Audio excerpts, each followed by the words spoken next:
పటాన్చెరు పట్టణ కేంద్రంలో జాతీయ రహదారి విస్తరణ పనులలో భాగంగా జరుగుతున్న కబ్జాలను క్షేత్రస్థాయిలో మెదక్ పార్లమెంట్ సభ్యులు ఎం రఘునందన్ రావు పరిశీలించారు. ఈ సందర్భంగా ఆయన మాట్లాడుతూ సర్వే నంబర్ 428లో 2 ఎకరాల 18 గుంటల స్థలాన్ని కబ్జా చేసేందుకు ప్రయత్నం జరుగుతుందన్నారు. జాతీయ రహదారుల విస్తరణ కేవలం కేంద్ర ప్రభుత్వం ప్రజా సంక్షేమం కోసం చేస్తుందని చెప్పారు. కబ్జాదారులకు విస్తరణ అభివృద్ధి పనులకు సంబంధం లేదని స్పష్టం చేశారు. ప్రభుత్వ జిల్లా పరిషత్ ఉన్నత పాఠశాల తరగతి గదులను రాత్రి కూలగొట్టడం బాధాకరమన్నారు. ప్రభుత్వ పాఠశాల కాంపౌండ్ వాల్ బయటనే జాతీయ రహదారి విస్తరణ చేయాల్సి ఉండగా బౌండరీ దాటి పాఠశాల తరగతి గదులను కూల్చివేయడంతో ఆంతర్యమేంటని ప్రశ్నించారు. జిల్లా కలెక్టర్ ఉన్నతాధికారులు ఈ విషయంపై స్పందించి పాఠశాల తరగతి గదులను కూల్చిన మిషనరీని కాంట్రాక్టర్లను కూల్చివేతలలో నిమగ్నమైన వారిపై చర్యలు తీసుకోవాలని డిమాండ్ చేశారు. పాఠశాల కూల్చివేతలపై అధికారులు సీరియస్గా చర్యలు తీసుకోవాలని, బాధ్యులపై క్రిమినల్ కేసులు పెట్టాలని డిమాండ్ చేశారు. ఈ స్థలం మాది అని చెప్పినటువంటి వ్యక్తులు నేషనల్ హైవే అధికారులు మా భూమిని కబ్జా చేసేందుకని ప్రయత్నం చేస్తా ఉన్నారని చెప్పి చేస్తుంటే బాసిద్ గారికి డౌట్ వచ్చింది కాబట్టి 2009లో అప్పటి తహసీల్దార్ గారితో సర్వే చేయించడం జరిగింది. 2009లో తహసీల్దార్ గారు పంచనామా చేసి ఒక మ్యాప్ ఇచ్చారు. ఇది మాది భూమి, ఇలా మేము ఉంటున్నామని కొంతమంది క్లెయిమ్ చేస్తే ఇందులో గుడిసెలు ఉన్నటువంటి పోర్షన్ని ఇక్కడ మార్క్ చేశారు, చిన్న పోర్షన్. మిగతా అదంతా కూడా సర్వే నెంబర్ 428 పార్ట్ ఇది మొత్తం కూడా జిల్లా పరిషత్ ప్రభుత్వ బాలుర పాఠశాల స్థలం అని చెప్పి తహసీల్దార్ గారు 2009లో పంచనామా చేసింది. కొంతమంది కబ్జాలు ఉన్నామని అడుగుతున్నారు కదా అని డీటెయిల్ రిపోర్ట్ రాయమంటే మ్యాప్ గీసి మ్యాప్లో ఎంత స్థలం కబ్జాలో గుడిసెలు ఉన్నాయనేటువంటి విషయాన్ని కూడా ఇంత స్పష్టంగా నిర్ధారణ చేసి ప్రకటించడం జరిగింది. మీకు కావాలంటే 1962లో 10,000 రూపాయలు ఇచ్చి జిల్లా పరిషత్ అధికారులు 2 రూములు ఎక్స్ట్రా కట్టుకునేటువంటి ప్రొసీడింగ్ను కూడా మా మీడియా మిత్రులకి చూపించడానికి మేము సిద్ధంగా ఉన్నాం. ఇది 1962లో జిల్లా పరిషత్ ప్రభుత్వ బాలుర పాఠశాల పటాన్చెరువుకి 2 అదనపు తరగతి గదులు కట్టుకోవడం కోసమని ఆ రోజుల్లో 62లో ఉన్న 2 రూములు కట్టేందుకు ప్రభుత్వం ఇచ్చినటువంటి డబ్బుల విలువ 10,000 రూపాయలు. ఈ కావాలంటే నేను ఇది సెట్ చేపిస్తాను, లేదా ఈ 3-4 పేజీలు మీరు తీసుకుంటా అంటే ఇవి నేను మీకు ప్రొవైడ్ చేయడానికి సిద్ధంగా ఉన్నాను. డాక్యుమెంట్స్ అన్నీ ఉన్న తర్వాతనే మాట్లాడుతున్నాం. ఇది 2008లో ఒకసారి జరిగింది. గవర్నమెంట్ ఆదేశాల మేరకు మళ్ళీ ఒకసారి చేశారు. హెడ్డింగ్ ఏం పెట్టిండి ఇక్కడ ఈ పంచనామా రాసినటువంటి అధికారులు, Zilla Parishad boys high school Patancheru district Medak existing plan area August 2009 or 8 సరిగా కనబడతలేదు జిరాక్స్. ఇక్కడ క్లాస్ రూములు 5th క్లాస్ 7 ఉంది, 6th క్లాస్ 7 ఉంది. క్లాసు రూములతో సహా ఏ రూములో ఏ క్లాసు నడుస్తుంది కూడా ఇంత డీటెయిల్గా ఎగ్జామినేషన్ తోటి పంచనామా చేసి అప్పుడు ఉన్నటువంటి రెవెన్యూ అధికారులు ఇచ్చినటువంటి మ్యాపింగ్. ఇప్పుడు వీటన్నింటినీ కూలగొట్టిరు. ఒకవేళ నిజంగా బిల్డింగ్ పనికిరాదు అని ఎవరైనా ఇంజనీర్ చెప్తే సౌండ్నెస్ సర్టిఫికేట్ తీసుకొని పగలు కూలగొట్టుంటారు. నేషనల్ హైవే వాళ్ళకి ఏమవసరం ఉంటుంది? కాంపౌండ్ వాళ్ళు బయటనే మీరు కరెంటు స్తంభాలు వేస్తున్నారు కదా, మీరు కాంపౌండ్ వాళ్ళు లోపల 10 feet పై స్కూల్ ఎందుకు కూలగొడుతున్నారు? ఎందుకు నేషనల్ హైవే అనే పేరు ఎందుకు వాడుతున్నారు? అంటే ఇక్కడ రోడ్డు మీద పని నడుస్తుంది కాబట్టి ఏ జరిగినా వాళ్ళ ఖాతాలోనే నూకేద్దామని కబ్జా చేద్దాం అనుకున్నటువంటి కొంతమంది వ్యక్తులు చేసినటువంటి కుట్రగా దీన్ని చూస్తూ ఉన్నాం. మేము 3, 3, 6, 3, 9, 10, 13 గుడిసెలు ఉన్నాయి ఇక్కడ మొత్తం. వాళ్ళు గుడిసెల బొమ్మలు కూడా క్లియర్గా చూపించు. ఇది ఇప్పుడు ఏదో కోర్టు కేసు కోసం పంచాయతీ కోసం కాదు, గవర్నమెంట్ కోర్టులో ఇచ్చిన అఫిడవిట్ల కాపీలు ఇవ్వండి. 13 గుడిసెలు ఉన్నట్టు ఇక్కడ డిమార్కెట్ చేసి కూడా చూపించి. కాబట్టి దయచేసి మీడియా మిత్రులకు కూడా మా విజ్ఞప్తి, భారత ప్రభుత్వానికి నేషనల్ హైవే డిపార్ట్మెంట్కి కూల్చివేతలకి సంబంధం లేదు.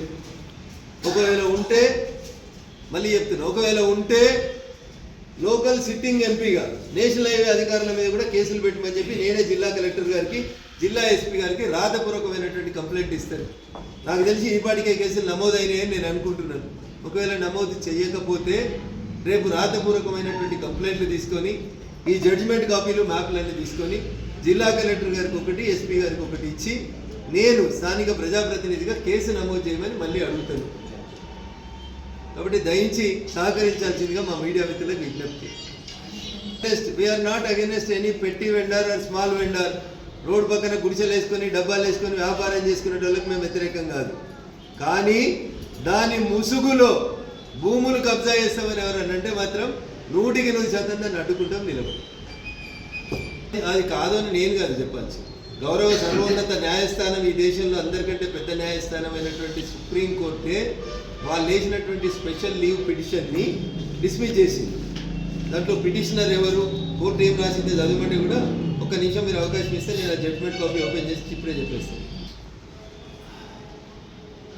నా Supreme Court of India special leave appeal 9901/2003, ఇది స్పెషల్ లీవ్ పిటిషన్ SLP అంటారు నా సుప్రీంకోర్టులో.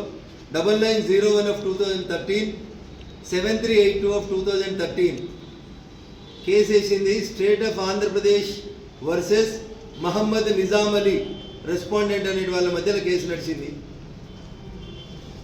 30 ఆగస్టు 2013 నాడు సుప్రీంకోర్టు ఫైనల్ హియరింగ్ విన్నది.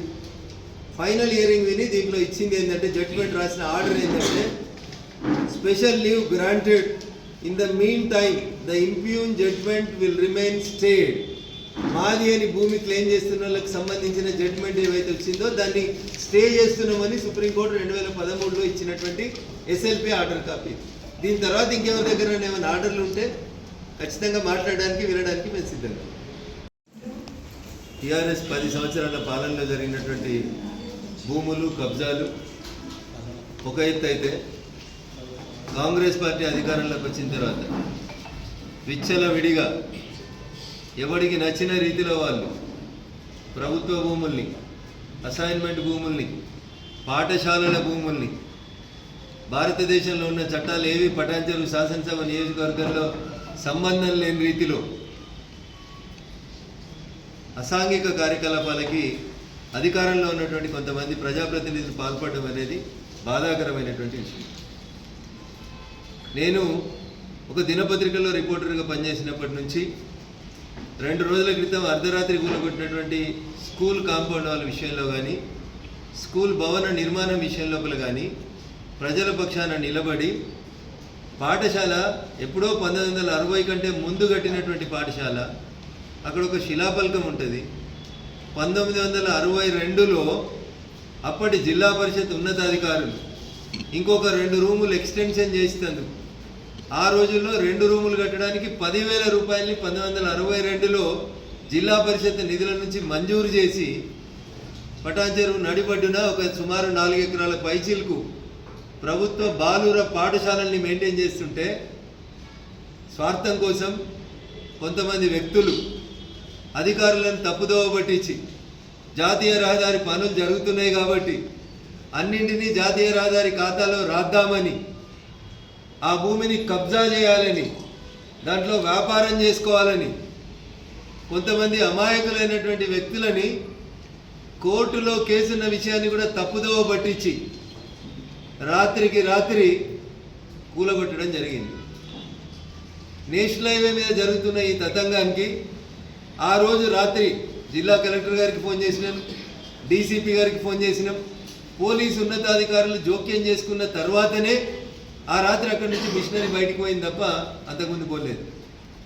బాధాకరమైన విషయం ఏంటంటే, ఈడున్న మీడియా మిత్రులతో సహా పటాన్చెరులో ఉన్న పౌర సమాజంలో అందరికీ తెలుసు, ముందున్నటువంటి డబ్బాలకి వెనకాల ఉన్నటువంటి స్కూల్ కాంపౌండ్ వాళ్ళకి మధ్యన సుమారు 10 ఫీట్ల గ్యాప్ కనబడతా ఉంది. రోడ్డు విస్తరణలో భాగంగా ఇక్కడే నేను కూర్చొని నేషనల్ హైవే అధికారులతోటి, ఇతర అధికారులతో మాట్లాడినప్పుడు రోడ్డు విస్తరణకు అడ్డంగా ఉన్నటువంటి కరెంటు స్తంభాలని షిఫ్ట్ చేస్తామని చెప్పి ఆ రోజు ఎలక్ట్రిసిటీ అధికారులందరూ కూడా ఇక్కడే కింది ఫ్లోర్లో, గ్రౌండ్ ఫ్లోర్లో జరిగిన సమావేశం లోపల చెప్పింది.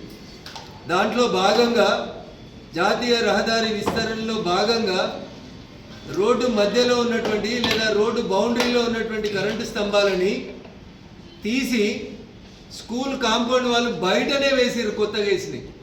అంటే నేషనల్ హైవే బౌండరీ ఎక్కడి వరకు వస్తుందో ఒక్కసారి అందరూ ఆలోచించుకోవాలి. జిల్లా కలెక్టర్ గారు వచ్చి విజిట్ చేయాలి.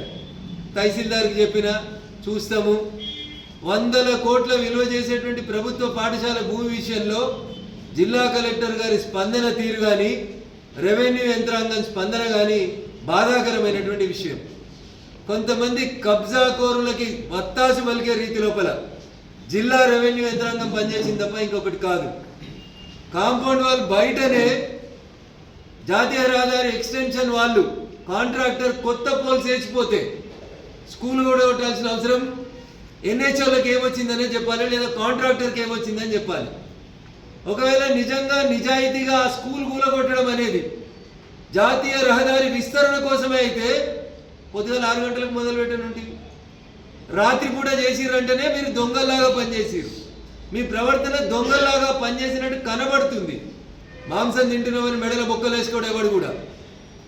అక్కడ ఉన్నటువంటి వ్యక్తులు ఎవరైతే కొందరు ఆ భూమిని కబ్జా చేయడానికి దశాబ్దాల నుంచి ప్రయత్నం చేస్తుండ్రో వాళ్ళు ఒక చిల్లర మల్లర రాజకీయం చేసేటువంటి ప్రయత్నం చేసింది. కాంపౌండ్ వాల్ తర్వాత స్కూల్కి మధ్యన కాంపౌండ్ వాల్కి మధ్యన సుమారు మళ్ళీ 10 ఫీట్ల స్థలం ఉంది. కాంపౌండ్ వాల్ కనబడుతుంది ఫోటోలో, కొత్తగా వేసిన కరెంటు స్తంభాలు కనబడుతున్నాయి ఫోటోలో. ఏం రోగం వచ్చిందని రాత్రి గులగొడతాడు. నేషనల్ హైవే గులగొడితే కలెక్టర్ కంప్లైంట్ ఇవ్వాలి అన్న, ఇది డిస్మెంటల్ చేసినటువంటి స్కూల్. ఈ బ్లూ షీట్స్ ఉన్నాయని రోడ్డు పక్కన ఉన్నటువంటి కొంతమంది చిన్న చిన్న వ్యాపారులు వేసుకున్న డబ్బాలు. ఈ బ్లూ షీట్కి తర్వాత ఇక్కడ ఒక కాంపౌండ్ వాల్ కనబడుతుంది. నేను ఈ ఫోటో మీకు సర్క్యులేట్ చేస్తాను, స్కాన్ చేసి మీకు అందరికి పంపిస్తాను. ఈ డబ్బాల తర్వాత కాంపౌండ్ వాల్ ఉంది. కొత్తగా కరెంటు పోల్ వేసిరు ఇక్కడ. ఈ వేసిన కరెంటు పోల్లు కాంపౌండ్ వాల్ ఆనుకొని కనబడుతున్నాయి. ఇప్పుడు మనం పోయి భౌతికంగా చూద్దాం. ఈ కాంపౌండ్ వాల్ నుంచి కూలగొట్టిన స్కూల్కి మధ్యన 10 ఫీట్ల గ్యాప్ కనబడుతుంది. ఒకవేళ నిజంగా మీకు జాతీయ రహదారి విస్తరణలో అవసరం ఉంటే ముందు కాంపౌండ్ వాల్ తీయాలి కదా ఎవడన్నా. కాంపౌండ్ వాల్ తీయకుండా కాంపౌండ్ వాల్ తర్వాత 10 ఫీట్ల తర్వాత ఉన్నటువంటి స్కూలుని కూలగొట్టడం వెనకాల ఉన్నటువంటి అంతర్యమేంది? మా తహసీల్దార్ గారిని పంపిస్తాం, మా వాళ్ళు పోయి చూస్తారు అని జిల్లా ఉన్నత రెవెన్యూ అధికారులు మాట్లాడుతున్నారంటేనే దీంట్లో ఎవరెవరు కొల్లీడు అయినారు అనేది ఒకసారి తెలియాలి. అయినా జిల్లా కలెక్టర్ గారి మీద సంపూర్ణమైన విశ్వాసంతో ఆ రోజు అక్కడికి వచ్చి కూలగొట్టిన బండ్లన్నింటినీ సీజ్ చేయించాలని, పర్మిషన్ తీసుకోకుండా కూలగొట్టేందుకు. ఒకవేళ నిజంగా ఈ బిల్డింగ్ పనికిరాదని ప్రభుత్వం భావిస్తే దీనికి ఒక ఇంజనీర్ తోటి సౌండ్నెస్ సర్టిఫికేట్ అని తీసుకుంటారు. ఈ బిల్డింగ్ కట్టి 100 ఏళ్ళు అయింది, ఇగో దీంట్లో ఇక్కడ క్రాక్స్ వచ్చినాయి, దీన్ని ఇది వెయిట్ మొయ్యలేదు కాబట్టి దీన్ని డిస్మెంటల్ చేయండి అని ఒక సౌండ్నెస్ సర్టిఫికేట్ తీసుకోవాలి. ఏమీ లేకుండా జాతీయ రహదారి విస్తరణ పనులను అడ్డంగా పెట్టుకొని కొంతమంది భూ కబ్జాదారులు సెటిల్ చేసుకునేందుకు చేసిన ప్రయత్నం తప్ప ఇంకొకటి కాదు. కాబట్టి పటాన్ చెరువు పౌర సమాజం పక్షాన, పటాన్ చెరువు ప్రజల పక్షాన జిల్లా పరిషత్ హై స్కూల్కి సంబంధించినటువంటి ఈ స్థలాన్ని కాపాడాలని జిల్లా కలెక్టర్ గారికి సవినయంగా అప్పీల్ చేస్తూ ఉన్నాం. జరిగిన సంఘటన మీద సీసీటీవీ ఫుటేజీలు తెప్పించుకొని అక్కడ నిలబడ్డ వ్యక్తుల మీద, కూలగొట్టిన వ్యక్తుల మీద, వాడిన మిషనరీ మీద క్రిమినల్ కేసు రిజిస్టర్ చేసి ఇన్వెస్టిగేషన్ చేయించాలని కలెక్టర్ గారిని డిమాండ్ చేస్తూ ఉన్నాం. శనివారం ఆదివారం వచ్చింది, రాత్రిపూట వచ్చింది కాబట్టి మళ్ళీ రాత్రి పోయి డబ్బాలు వేద్దాం, మీడియా మిత్రులందరూ ఇళ్లలో పోయినాక 12 గంటల తర్వాత పని చేద్దాం అని ఎవరైనా పిచ్చి ఆలోచనలు చేస్తే గూగుల్ మ్యాప్లు కనబడతాయి, సీసీటీవీలు కనబడతాయి. రాత్రి దొంగతనం చేస్తే కూడా దొంగల్ని పట్టుకొచ్చే శక్తి పోలీసు వాళ్ళకు ఉంటుంది. కాబట్టి ఈ విషయంలో ఎవరు కూడా తప్పు చేయొద్దని, తప్పుకు మద్దతు ఇవ్వద్దని ఈ సందర్భంగా నేను పనిచేస్తున్నటువంటి, సపోర్ట్ చేస్తున్నటువంటి కొంతమంది పోలీస్ అధికారులకి, కొంతమంది రెవెన్యూ సిబ్బందికి ఈ సందర్భంగా హెచ్చరిక జారీ చేస్తూ ఉన్నాం. ఒకవేళ ఇది నేషనల్ హైవే వల్లే కూలగొడితే నేషనల్ హైవే కాంట్రాక్టర్ మీద కూడా క్రిమినల్ కేసు నమోదు చేయాలి, మిషనరీ సీజ్ చేయాలి. భారత ప్రభుత్వాన్ని బదనాం చేసి నేషనల్ హైవే వాళ్ళు చేసిరని చెప్పి మీరు చేసే కబ్జాలకి మమ్మల్ని కలిపే ప్రయత్నం చేస్తే మాత్రం చట్ట ప్రకారం చర్యలు తీసుకుంటాం, చట్ట ప్రకారం మిమ్మల్ని అందరినీ కూడా కోర్టుకు లాగుతామని చెప్తాం.